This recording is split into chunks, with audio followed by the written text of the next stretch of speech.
Strength of material, नाम से भी थोड़ा पता चल रहा है, स्ट्रेंथ ऑफ मटेरियल, मटेरियल्स की स्ट्रेंथ निकालना। ये आपका मैकेनिकल का एक तरह का सब्जेक्ट ऐसा है जो बेस है आपका। हम ऑलरेडी एक बार लेक्चर ले चुके हैं, लेकिन ऑडिबल नहीं था, थोड़ा आवाज़ साफ नहीं आ रही थी। So let us start today कि क्या क्या हमने करना है। सी यहाँ पे हमारे पास कुछ ऐसी मशीनें होती हैं जहाँ पे कुछ लोड पड़ना होता है। तो जब हम लोड डलते हैं, जैसे यहाँ पे आप गियर्स देख रहे हैं, तो जब लोड पड़ता है तो वी मस्ट नो कि वो उतना लोड ले पाएगा। आप किसी स्कूटर पे, व्हीकल पे बैठते हैं तो यू मस्ट नो कि हाँ भाई मैं उसको आपका लोड वो ले सकता है या नहीं ले सकता है, ठीक है। तो इस तरह से आपको पता होना चाहिए। वो कैसे हम निकालते हैं वो सारा इस सब्जेक्ट में हम पढ़ेंगे। तो द फर्स्ट चैप्टर यूनिट जो है आपका स्ट्रेसेस एंड स्ट्रेन्स का है।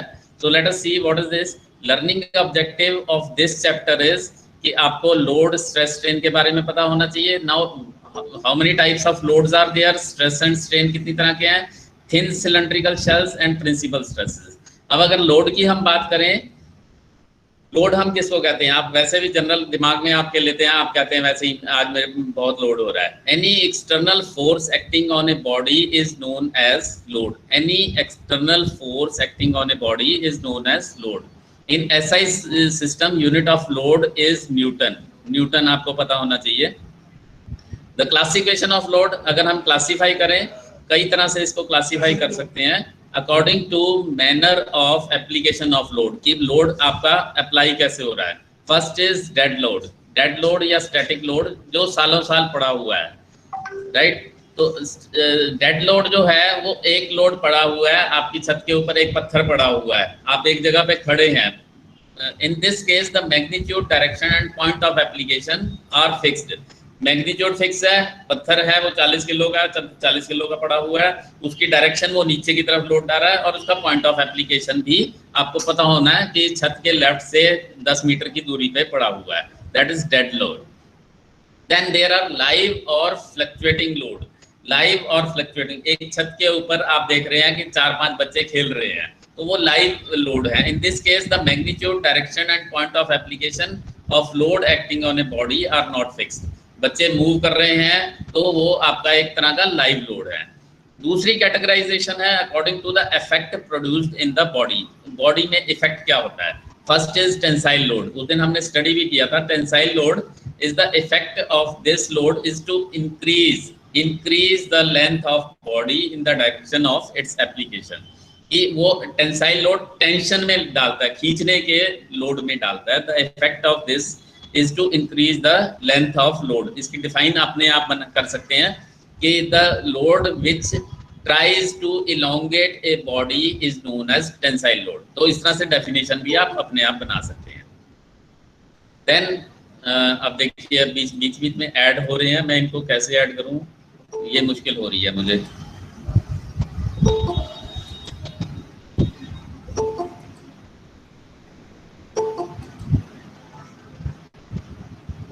आई थिंक मुझे फिर वेट करना पड़ेगा 2 मिनट के लिए। ओके, सो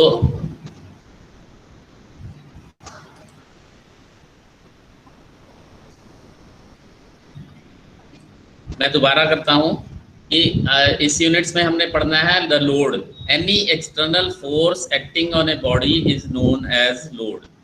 इसके यूनिट्स क्या हैं। SI units of load is newton. Newton है, या अगर हम एमकेएस में ले तो किलोग्राम फोर्स है। जो फोर्स का है वही लोड का यूनिट है।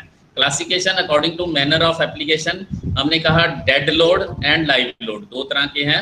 डेड लोड जिसमें कि एक पॉइंट जो है उसका एक पॉइंट के ऊपर प्लीज बीच में आवाज मत कीजिए, अपने म्यूट करके रखिए। एंड डेड लोड में क्या है कि एक ही जगह पे बॉडी पड़ी रहेगी। लाइव लोड में क्या है, in this case the magnitude and direction and point of application is changing, constantly changing चल रहा है। कि जैसे मैंने बताया कि छत के ऊपर बच्चे अगर घूम रहे हैं या बार बार लोग आ रहे हैं जा रहे हैं, किसी फ्लोर के ऊपर लोग आ रहे हैं, that is live load, dead load नहीं है। फिर दूसरा हमने कैटेगराइजेशन की according to effect produced in the body. First is tensile load. The effect of this load is to increase the length या elongate करना, खींचना is tensile load, right? Then compressive load, उस दिन हमने इसका डायग्राम भी बना के देखा था. The effect of this load is to decrease the length or shorten the body.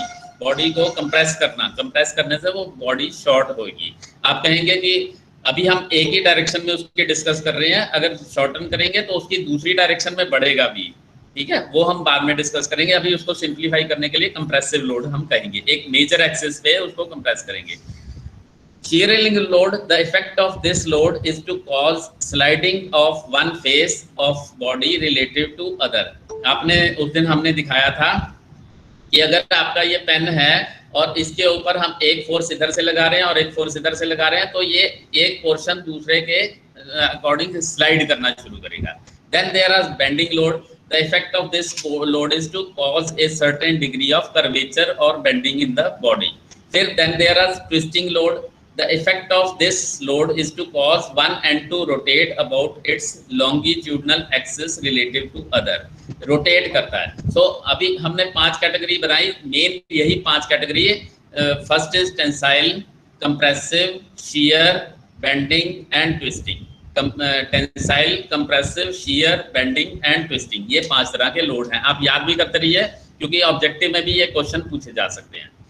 Then stress, हमने उस दिन भी डिस्कस किया. It is the ratio of internal resistance offered by material against the deforming force at the area of cross section. It is denoted by sigma. इसको sigma से denote करते हैं और इसको मैथमेटिकली भी हम कहेंगे. तो अगर हम किसी की बॉडी के ऊपर अगर हम फोर्स लगाते हैं, यहाँ पे एक फोर्स लगा रहे हैं, तो कोई ऐसी चीज है जो इंटरनल रेजिस्टेंस है, कुछ लेवल के बाद ये टूट जाएगा, लेकिन जब तक वो लेवल नहीं आता तब तक वो उसको रेजिस्ट करता रहता है. क्योंकि थर्ड लॉ ऑफ न्यूटन है कि इक्वल एंड ऑपोजिट फोर्सेज हैं. यहाँ पे आप फोर्स लगा रहे हैं तो अंदर से भी कोई फोर्स आ रहा है, दैट इज इंटरनल रेजिस्टेंस. ठीक है, तो मैथमेटिकली देखा जाए तो इंटरनल रेजिस्टेंस कितना होगा, जितना आप फोर्स लगा रहे हैं. तो sigma is equal to force upon area. और इसके यूनिट्स क्या है, फोर्स के यूनिट्स हैं न्यूटन और एरिया के मीटर स्क्वायर. तो ऐसा यूनिट्स में न्यूटन पर मीटर स्क्वायर और Newton per millimetre square. Newton per metre square को पास्कल भी कहते हैं या मेगा पास्कल होगा, तो mega means 10⁶ Newton per metre square. अब अभी यहाँ पे देखिए, तो ये इसका ये सिलेंडर है जिसमें फोर्सेस लग रहे हैं, टेंसाइल फोर्सेस लग रहे हैं. तो यहाँ पे एक स्ट्रेन भी आएगा आगे, वो हम पढ़ेंगे स्ट्रेन क्या होता है. नाउ टाइप्स ऑफ स्ट्रेसेस, जितनी तरह के लोड्स हैं उतनी तरह के स्ट्रेसेस भी हो सकते हैं. Direct stress means direct force लग रहा है तो डायरेक्ट स्ट्रेसेस होंगी. डायरेक्ट स्ट्रेस फोर्सेस हमने बात की है. टेंसाइल फोर्स तो टेंसाइल स्ट्रेस जो लंबा करने की कोशिश करेगा. कंप्रेसिव जो कंप्रेस करेगा उसको शॉर्टन करने की कोशिश करेगा. शियर स्ट्रेस जब एक बॉडी दूसरी बॉडी पे स्लाइड करने की कोशिश करेगी तो उसके अंदर शियर स्ट्रेस पैदा होगी. ठीक है, यहाँ पे आप डायग्राम में देख पाते हैं. ये लेफ्ट साइड में डायग्राम देखिए जरा ध्यान से. स्ट्रेस में हम 2 तरह की कह सकते हैं, नॉर्मल एंड शियर. तो नॉर्मल जो है, नॉर्मल स्ट्रेस इज जो हमारी नॉर्मल होती है. शियर हमारी थोड़ी खतरनाक टाइप की होती है, तो इसलिए नॉर्मल स्ट्रेसेस हम जो एक एक्सिस पे ही काम करती हैं. Tensile, compression, bending and surface pressure, उसको बीरिंग स्ट्रेस भी कहते हैं. ठीक है, देन दूसरी डेफिनेशन, स्ट्रेस क्लियर होगी. Stress is force upon area या internal resistance over area. Units हैं उसके न्यूटन पर मीटर स्क्वायर या न्यूटन पर मिलीमीटर स्क्वायर.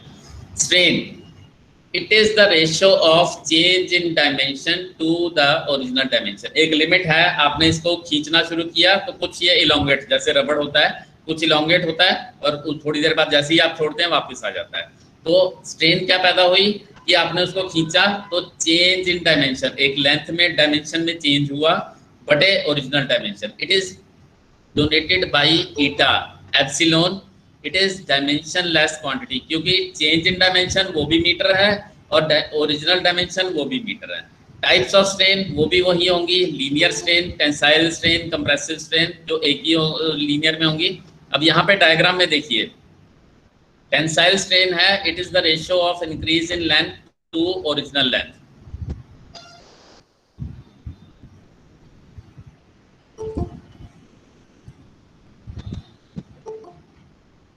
मुझे बार बार बीच बीच में ऐड करने पड़ रहे हैं।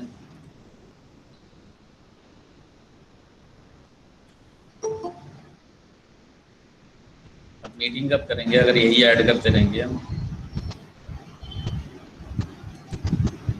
ओके, अब यहाँ पे टेंसाइल स्ट्रेन का ये येलो वाला डायग्राम देखिए। येलो वाले डायग्राम में फोर्स जो है वो रेड कलर के लग रहे हैं, टेंसाइल फोर्स लग रहे हैं।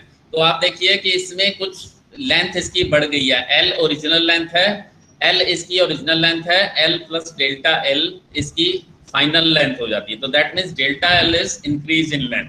तो स्ट्रेन क्या होगी, डेल्टा एल बटे एल। तो डेल्टा एल भी मीटर में है, एल भी मीटर में है, तो दैट मीन्स इसकी जो यूनिट्स हैं वो डायमेंशन लेस होगी, इसके कोई यूनिट्स नहीं होंगे। कंप्रेसिव स्ट्रेन भी देखिए, यहाँ पे इसको कंप्रेस कर रहे हैं तो एल माइनस डेल्टा एल आ रही है, तो वो भी वही होगी। लेकिन शियर स्ट्रेन के केस में थोड़ा अलग होगा। It is the measure of angular deformation. मैंने बताया एक पोर्शन दूसरे के ऊपर स्लाइड करता है, तो जब स्लाइड करेगा तो एंगुलर डिफॉर्मेशन आएगी और उसको हम फाई से डिनोट करते हैं, शियर स्ट्रेन को। ये आप देख पा रहे हैं यहाँ पे शियर स्ट्रेन का, कि अब इसमें दोनों साइड में जो है एक्सियल लोड नहीं लग रहा, इसको ट्रांसवर्स डायरेक्शन में लग रहा है, तो एक थीटा जी या फाई लगेगा, दैट इज शियर स्ट्रेन। फिर then there is volumetric strain. Volumetric strain क्या है, अभी हम सिर्फ एक एक्सिस पे स्ट्रेन डिस्कस कर रहे हैं। वॉल्यूमेट्रिक स्ट्रेन की पूरी वॉल्यूम में, volume means change in volume बटे ओरिजिनल वॉल्यूम। ज्यादातर ये लिक्विड्स या जो हमारे फ्लूइड्स हैं उसमें काउंट होता है, लेकिन यहाँ पे हम डिस्कस करने के लिए इट इज डेल्टा वी बटे v. Delta v is change in volume बटे v, v is original volume. Now मैंने अभी डिस्कस किया कि एक लिमिट तक ये बॉडी इसको रेजिस्ट करेगी, एक लिमिट तक ये बॉडी जो है इसको रेजिस्ट करेगी। Now what is that limit? It is known as elastic limit. The value of stress corresponding to limit of force up to which the material shows, अपना माइक बंद कीजिए, किसी की आवाज बीच में आ रही है। Material shows the elasticity is known as elastic limit.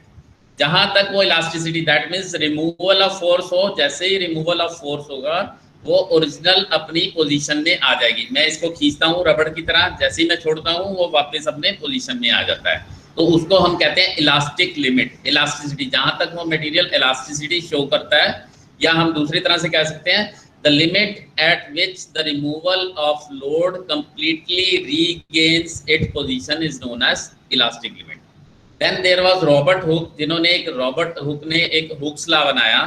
It states that when the material is loaded within elastic limits, strain is directly proportional to stress, या stress is proportional to strain। यहाँ पे हम दिखा रहे हैं stress is proportional to strain। तो stress is proportional to strain में stress over strain, अब ये proportionality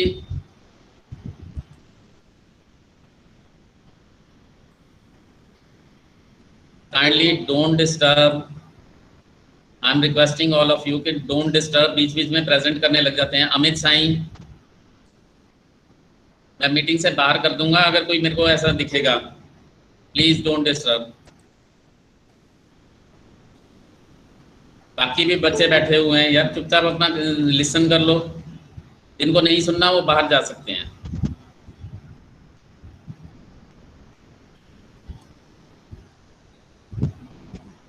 ओके, हुक्स ने कहा कि इलास्टिक लिमिट तक stress is directly proportional to strain.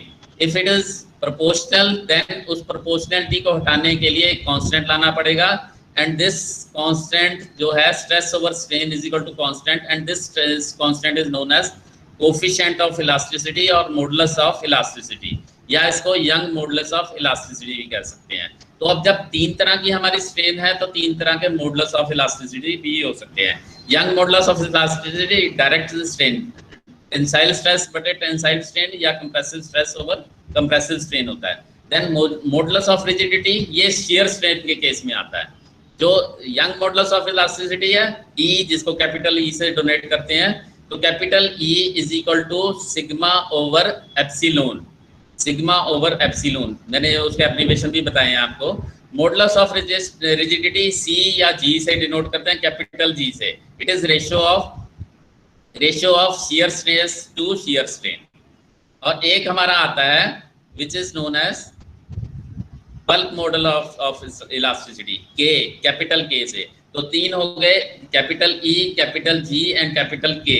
E is Young modulus of elasticity, G is modulus of rigidity and bulk modulus of elasticity. It is the ratio of direct stress to volumetric strain, direct stress to volumetric strain. हम इसको आराम से discuss भी करेंगे। Then अब मैंने एक और बात बताई थी कि जब हम इसको इलोंगेट करते हैं तो एक इस साइड में तो लंबा होता है, इलोंगेट करता है, लेकिन दूसरी साइड में कंप्रेस हो जाता है।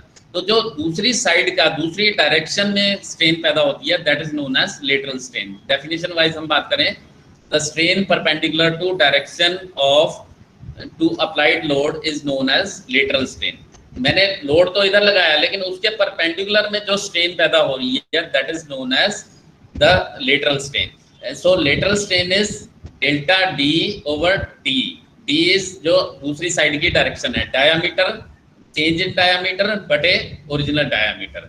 तो ये दूसरी साइड की होगी। हम खींच तो इधर रहे हैं या कंप्रेस इधर कर रहे हैं, लेकिन दूसरी साइड में जो डायमेंशन में चेंज आ रही है, दैट इज लेटरल स्ट्रेन। और डायरेक्ट स्ट्रेन कौन सी है? जो जिस साइड में खींच रहे हैं, जिस एक्सिस में खींच रहे हैं, वही वाली वो स्ट्रेन कहलाती है direct strain. Then next is Poisson ratio. Poisson ratio क्या है? The ratio of lateral strain to linear or longitudinal strain is called Poisson ratio. अब एक स्ट्रेन पैदा हुई इस साइड में और एक स्ट्रेन पैदा हुई इस साइड में, तो Poisson ratio क्या है? इन दोनों का रेशो, जो इस साइड की स्ट्रेन है प्लस दूसरी साइड की स्ट्रेन है, उसको हम Poisson ratio कहते हैं। इसको हम म्यू से डिनोट करते हैं, क्योंकि जब स्ट्रेन का ही नहीं है तो स्ट्रेन की रेशो का भी कोई यूनिट नहीं होगा। म्यू से या 1/m से भी इसको करते हैं। ओके, नाउ यहाँ पे हमारे पास एक स्ट्रेस स्ट्रेन कर्व आती है, ये हम प्रैक्टिकल में भी करेंगे। स्ट्रेस स्ट्रेन कर्व अगर आप देखें तो यहाँ पे हमारे पास 5 पॉइंट आते हैं। स्ट्रेस स्ट्रेन कर्व क्या है? यहाँ पे ऊपर वाले एक्सिस पे जो वाई एक्सिस है वहाँ पे हमारी स्ट्रेन होगी, और एक्स एक्सिस पे स्ट्रेन होगी। ऊपर वाले एक्सिस में स्ट्रेस होगी और यहाँ पे स्ट्रेन होगी। अब होता क्या है कि हमारी एक यूटीएम होती है, यूनिवर्सल टेस्टिंग मशीन, हमारे एसओएम लैब में भी पड़ी हुई है, उसका डेमो भी आपको देंगे, नहीं तो वीडियो आपको भेजेंगे। तो उसमें क्या होता है कि हम एक स्पेसिमेन लगाते हैं, उसके 2 जाज में फिक्स कर देते हैं, और उसके ऊपर फिक्स करने के बाद उसको खींचना शुरू करते हैं। तो इसका बिहेवियर चेक करते हैं, इलास्टिक बिहेवियर कहाँ है और प्लास्टिक बिहेवियर कहाँ है। इलास्टिक मीन्स कि उसका लोड हटाने पे जब वापस आ जाए, और ऐसा जब लोड हटाने पे वापस ना आए, दैट इज प्लास्टिक। लोड हटाने पे वापस आ जाए तो इलास्टिक, लोड हटाने पे वापस ना आए तो दैट इज प्लास्टिक। तो इसके कुछ पॉइंट बनते हैं हमारे यहाँ पे। ये ब्लू कलर की कर्व दिख रही है आपको, तो 5 पॉइंट दिखते हैं। फर्स्ट इज ये एक लीनियर लाइन दिखती है, सबसे पहले लीनियर लाइन दिखती है, ओ से लेकर ए तक। ओ से लेकर ए तक आपको लीनियर लाइन, बिल्कुल सीधी लाइन लिखती है, जहां पे आपका stress is proportional to strain, directly proportional. ठीक है, हमने कहा था ना एक लिमिट तक वो प्रोपोर्शनल होता है, तो उसको हम लिमिट ऑफ प्रोपोर्शनलिटी, ए जो पॉइंट है this is proportional limit, proportionality, जहां पे वो हुक्स लॉ को फॉलो करता है। बी पॉइंट आ जाता है कि अभी भी इलास्टिक है, वो वापस चला जाता है, लेकिन वो लॉ, यहाँ पे देखिए कर्व थोड़ी टेढ़ी हो गई है, तो बी पॉइंट पे कर्व टेढ़ी हो गई है। सी पे क्या होता है कि yield point, yield point means कि वो हारना शुरू कर देता है। जो आपका एलिमेंट है, जो स्पेसिमेन लगा हुआ है, वो यील्ड करना, दैट मीन्स प्लास्टिकली वो चेंज होने लग जाता है, उसका साइज चेंज होने लग जाता है। अब वो अगर हम उसका लोड छोड़ भी देंगे तो भी वो वापस नहीं आएगा। तो ये जो पोर्शन है सी से लेकर डी तक, इसकी नेक फॉर्मेशन हो जाती है, जैसे फांसी लटकाते हैं तो गला लंबा होने शुरू हो जाता है, तो सी से लेकर डी तक उसका एक गर्दन जो है वो नेक फॉर्मेशन हो जाती है, एक गर्दन बीच में ऐसे करके ऐसे बननी शुरू हो जाती है। और यहाँ पे डी पे एकदम से क्या होता है, एकदम से तेजी से गर्दन बननी शुरू होती है, और एक टाइम ऐसा आता है ई पॉइंट पे, जैसे जैसे उसको खींचते जाते हैं तो खींचते खींचते एक ऐसा पॉइंट आता है जहाँ पे वो खड़ाक करके टूट जाता है, तो उसको हम फ्रैक्चर पॉइंट करते हैं। तो देयर आर 5 पॉइंट्स जो आप कर्व पे देख सकते हैं ऑफ माइल्ड स्टील। आपको याद रखना है, माइल्ड स्टील में ये 5 पॉइंट आराम से आपको दिखेंगे। तो आप देखिए कि यहाँ पे कौन सी ऐसी स्ट्रेस है, हम किसी भी मटेरियल को, इसका मतलब अगर हम स्टडी करते हैं तो इसका मतलब क्या है कि लगभग ये सी पॉइंट या बी पॉइंट तक वो सेफ है। उसके बियॉन्ड अगर उसको लोडिंग करते हैं तो इसका मतलब वो सेफ नहीं है, वहां पे उसकी डिफॉर्मेशन शुरू हो जाती है। कोई लोहे पे आप हैं, ज्यादा लोड उसके ऊपर लगाते हैं तो कहीं आप लोहा भी देखिए तो वो बेंड हो जाता है। तो दैट मीन्स कहाँ तक उसकी लोडिंग करनी है, लोडिंग के हिसाब से मटेरियल को भी चूज करते हैं और मटेरियल के हिसाब से उसकी लोडिंग भी डिसाइड करते हैं। तो वर्किंग एंड सेफ स्ट्रेस को लेने के लिए हम ये ultimate stress to the factor of safety, हम फैक्टर ऑफ सेफ्टी एक बना लेते हैं। इसको हम दूसरी तरह से भी डिफाइन करेंगे कि फैक्टर ऑफ सेफ्टी में क्या होता है। हम एक डिसाइड कर लेते हैं कि भाई आज 10 आदमी यहाँ पे इस लोहे के टुकड़े के ऊपर आ रहे हैं और 10 आदमी से ज़्यादा कितने आ सकते हैं, 15 आ सकते हैं। तो ये हमारी 1.5 टाइम्स फैक्टर ऑफ सेफ्टी होगी। उस तरह से हम उसको कैलकुलेट कर लेते हैं।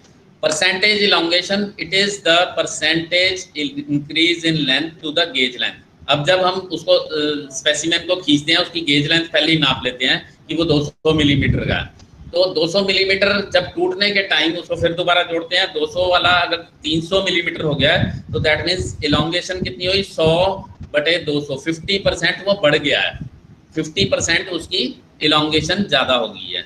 200 था, 300 मिलीमीटर हो गया है, तो दैट मीन्स 50% इलोंगेशन होगी। That is percentage elongation. Factor of safety, the ratio of ultimate stress, जितनी मैक्सिमम स्ट्रेस वो ले सकता है टू द वर्किंग स्ट्रेस। जैसे मैंने बताया कि 10 आदमी मैक्सिमम हम अलाउ करते हैं कि 10 तक उसमें वो इलास्टिक रेंज में ही रहेगा, प्लास्टिक रेंज में नहीं जाएगा। फिर एक प्रूफ स्ट्रेस भी होती है। प्रूफ स्ट्रेस होती है कि हम कई साल तक के लिए भी उसको चेक करते हैं। वो लगभग 10% हम रखते हैं कि 10% तक। यहाँ पे आप देखिए कि डायग्राम में हमने एक 10% वाली ऑप्शन रखी हुई है, ये हमारी प्रूफ स्ट्रेस कहलाती है। फिर उसके बाद कुछ थर्मल स्ट्रेसेस भी आती हैं। आपको पता है कि जब भी हम बॉडी को स्ट्रेच गर्म करते हैं तो उसकी लेंथ बढ़ती है। तो लेकिन अगर उसकी हम लेंथ को रोक लें तो दैट मीन्स क्या है, उसके इंटरनल रेजिस्टेंस बनेगा। ठीक है, तो that is known as thermal और temperature stresses. When the temperature of body is increased and the body is not allowed to contract और expand, then this type of stress is set up in the body which is known as thermal or temperature stresses। यहाँ पे इसको गर्म किया, गर्म करने के साथ हमने उसको रोक दिया कि वो फैल नहीं सकता। जब नहीं फैलेगा then it is known as thermal stresses। और उसको हम अलग से स्टडी भी करेंगे। एक हमारा थिन सिलेंड्रिकल सेल भी है, तो अभी क्योंकि बिकॉज नेक्स्ट लेक्चर का आपका टाइम हो रहा है तो अभी के लिए हम इसको रोक लेते हैं।